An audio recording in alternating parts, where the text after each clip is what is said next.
पहलग्राम आक्रमण को दृढ़ निंदा कले वरिष्ठ बीजेपी नेता संतोष महांती। कटक जिला चौदर पौरपालिका अंतर्गत ओटीएम दुर्गा बजार ठारे चौदर कटक वरिष्ठ बीजेपी नेता संतोष महांती नेतृत्व में पहलग्राम आक्रमण को दृढ़ निंदा करने सहित एक कैंडल शोभायात्रा करते।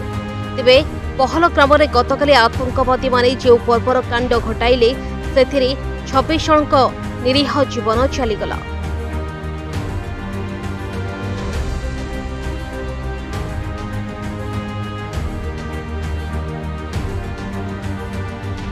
श्री महांती नेतृत्व में शताधिक युवक और महिला माने कैंडल धरी ओटीएम दुर्गा बजार ठारू तारिणी मंदिर पर्यंत आसिथिले।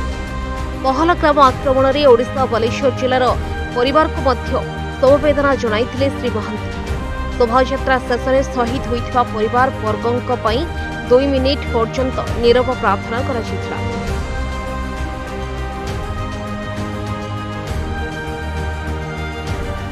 आमरी ओडिया पुओ को जो भली विभत्स हत्याकांड करा जायछि ता सहित भारत वर्षर मध्य 30 जन जो भली भाव हत्या करा जायछि तांको छोट छोट छुआ कुनि कुनि छुआ भी छिड़ाइछन तांको स्त्री मानक सम्मुख रे जो भली गुलीबिद्ध करा जायछि ए व्यवस्था को आमे दृढ़ निंदा करूछु।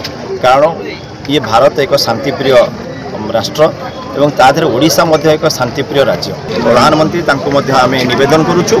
ता सहित आपड़ देखिथे वेस्ट बेंगल में जो भली ममता बानर्जी व्यवस्था से हिंदू माने जो भली नरसंहार व्यवस्था चली बंद करा एवं ता सहित राष्ट्रपति शासन जारी करा समस्त दाबी करूँ। परिवार बालेश्वर जिलूर जाइथिले आ काश्मीर भलिया जगार सेठी निजर स्वाधीनता घर भाभी सेठी बुलाबुली करबा अवस्था तांको हिंदू धर्म भाभी जो माने आतंकवादी माने तांको आक्रमण कले बा मर्मन्तुद भावे तांको मारी दिया जाइछि। तांको परिवार को पूरा गोटे परिवार तांकर घरर मूलदुआ को हटई दिया जाइछि।